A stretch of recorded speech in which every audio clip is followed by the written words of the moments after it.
Capítulo 1. Paternidade roubada. Não é acaso, é método. Paternidade roubada não acontece como um acidente. Ela acontece como engenharia. Ela acontece porque existe um roteiro que se repete. E quando algo se repete, não é acaso, é método. O método não precisa ser planejado por uma única mente. Ele pode ser a soma de omissões, conveniências, preconceitos e covardias, mas o resultado é sempre o mesmo. O pai vira o problema. A mãe vira a verdade oficial, a criança vira objeto e o Estado vira espectador com carimbo na mão. O método começa no primeiro golpe invisível, a transformação da proteção do pai em risco. Não importa o quanto o pai tenha feito, não importa quantas vezes ele tenha protegido, não importa quantas provas existam de presença, responsabilidade e caráter. A lógica do método não é justiça, é narrativa. E narrativa, quando implantada, ocupa o lugar da realidade. A partir daí, o pai entra em um território onde tudo se inverte. Se ele fica em silêncio, dizem que ele não se importa. Se ele fala, dizem que ele pressiona. Se ele insiste, dizem que ele persegue. Se ele chora, dizem que ele manipula. Se ele se defende, dizem que ele ataca. O pai vira culpado em qualquer escolha. Essa é a marca de um sistema podre. Um sistema onde não existe caminho correto, existe apenas o caminho da derrota. Então o pai aprende a andar numa corda bamba psicológica, porque ele sabe que qualquer palavra pode ser usada contra ele, qualquer reação pode ser distorcida, qualquer dor pode virar instabilidade. E qualquer tentativa de proteção pode virar ameaça. O sistema não precisa condenar oficialmente, basta suspeitar. E a suspeita, quando aceitam, faz o resto. 1. O afastamento temporário que se torna vida. O primeiro engano que o mundo vende é este. É só por um tempo. Afastamento temporário é uma palavra bonita para um veneno lento. Com criança, tempo não é detalhe, tempo é formação. O pai afastado não perde apenas encontros. Ele perde a construção diária da proteção do pai. O olhar que confirma segurança. A presença que acalma, a referência que orienta, a voz que forma, o abraço que regula o corpo da criança, a rotina que cria pertencimento. E quando isso é interrompido, o cérebro da criança responde. Ela não entende contexto, ela entende ausência, ela não entende processo, ela entende me deixaram. E aí nasce o trauma silencioso. A criança começa a se adaptar a viver sem pedir. Ela vai se defendendo como pode, e isso não é maturidade, é abandono emocional. 2. A criança vira campo de disputa e o pai vira o inimigo. A fase seguinte do método é a guerra psicológica, não apenas contra o pai, mas dentro da criança. A criança começa a receber mensagens explícitas ou sutis de que o pai é ruim, perigoso, problema, ameaça. O pai passa a ser citado como risco.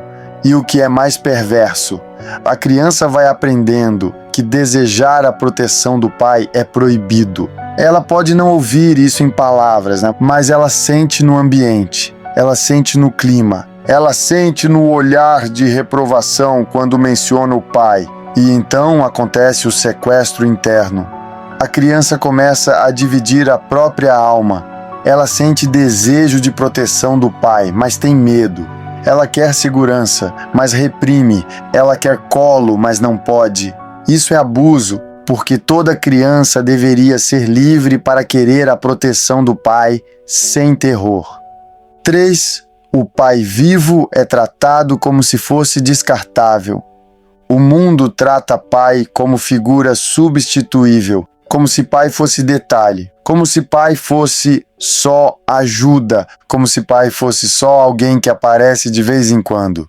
Mas um pai verdadeiro não é isso. Pai é proteção, pai é estrutura, Pai é referência. Pai é a mão que levanta o mundo da criança para que ela não seja engolida pelo caos. Quando afastam um pai saudável, não afastam só um homem, afastam um pilar. E uma criança sem pilar vira o quê? Uma criança que aprende a sobreviver sem chão. E sobreviver sem chão é viver com medo. 4. O pior ponto. O pai sabe que a criança está em risco. Aqui entra o terror real, o ponto mais profundo desse livro. Há casos em que o pai afastado não está apenas sofrendo ausência, ele está sofrendo algo pior.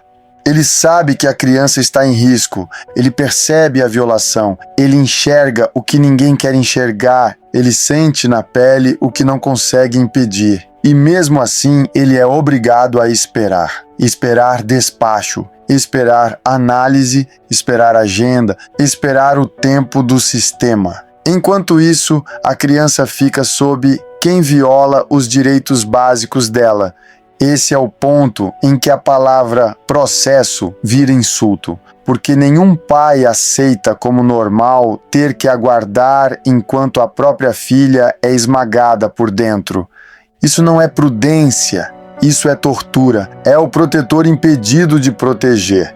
É a consciência acesa em cárcere. É o pai acordando e dormindo com a mesma certeza. Ela está lá e eu não posso fazer nada. Isso destrói um homem por dentro.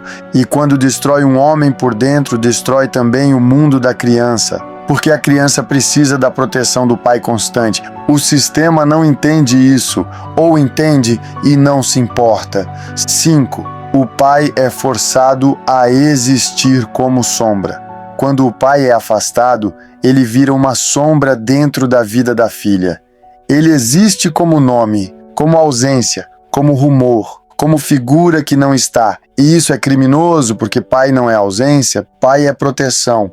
E quando um pai é forçado a existir como sombra, ele vive um luto sem morte. Ele sofre por alguém que está vivo. Ele se angustia por alguém que respira. Ele sente falta da criança que poderia estar sob sua proteção hoje. Isso não tem desculpa. Isso tem nome. Roubo. 6. Quando a criança é tratada como instrumento. Existe um ponto em que paternidade roubada deixa de ser apenas afastamento. Ela vira sequestro de destino. Quando a proteção do pai é removida, não fica um vácuo neutro, fica um espaço aberto para invasão. E é aí que aparece a realidade que muitos fingem não ver.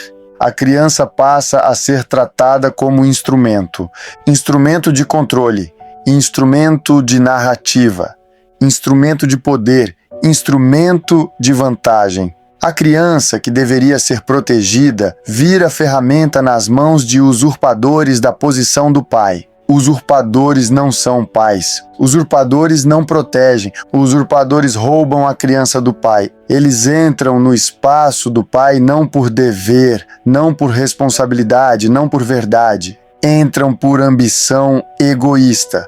E quando alguém toma o lugar do pai por ambição egoísta, o que está acontecendo não é cuidado, é roubo. A criança vira moeda. Quando a criança é tratada como instrumento, ela deixa de ser vista como pessoa. Ela vira moeda de troca, argumento de disputa, escudo emocional, vitrine social, ferramenta de manipulação, justificativa para ganhos que não pertencem a ela. E a verdade é direta: esses ganhos não são da criança. Essas vantagens não pertencem à criança. Esses interesses não são para a criança, mas são conquistados em cima dela. E o preço é pago com os direitos básicos dela sendo pisados diariamente. O crime é duplo contra o pai e contra a criança. Quando usurpam a posição do pai, o dano não é só contra o pai, é contra a criança, porque a criança, sem a proteção do pai, não tem quem a defenda quando ninguém quer defendê-la. Sem o pai, ela perde o último escudo real, ela perde quem vê o invisível, ela perde quem percebe o que está errado mesmo quando está normalizado. Ela perde quem tem coragem de dizer: isso é violação, isso é risco. Isso é errado, isso é destruição silenciosa.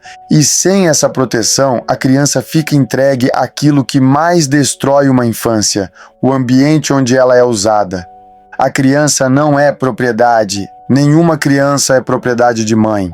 Nenhuma criança é propriedade de avó. Nenhuma criança é propriedade de familiar. Nenhuma criança é propriedade de instituição. A criança é sujeito de direitos. E o pai não é acessório.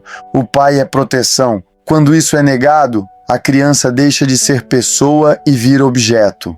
E isso é o fundo do poço moral de qualquer sociedade. Sem a proteção do pai, os direitos viram papel, porque no mundo real, quem garante direitos é presença, é vigilância, é responsabilidade, é intervenção imediata quando algo está errado. E se o pai é impedido de proteger, quem protege? Ninguém. Ou pior, protege-se apenas a aparência, a narrativa, a imagem. Enquanto o que importa, a criança, vai sendo esmagada por dentro. Conclusão desse ponto. Quando a criança é tratada como instrumento por usurpadores da posição do pai, com fins de vantagens que não pertencem à criança, o que acontece é isto. A criança é sacrificada, o pai é apagado, e o sistema chama isso de conflito, mas não é conflito. É violação. E sem a proteção do pai, a criança fica indefesa justamente onde deveria estar segura. Fechamento do capítulo 1. A verdade que não pode ser calada. Este livro não é só denúncia, é registro, porque paternidade roubada não destrói apenas famílias, ela destrói a base de uma sociedade. Uma criança que cresce sem a proteção do pai por injustiça cresce com uma ferida. E feridas geram repetição, geram caos, geram dor em cadeia. Quem acredita que isso é um problema do pai não entendeu nada, né? Isso é um problema da criança. Isso é um problema do futuro. Isso é um problema do mundo. E eu escrevo para que essa verdade não seja enterrada por carimbos. Uma criança não deveria implorar pela proteção do pai. Um pai não deveria ser impedido de proteger, e impedir um pai de proteger uma criança em risco é permitir o risco.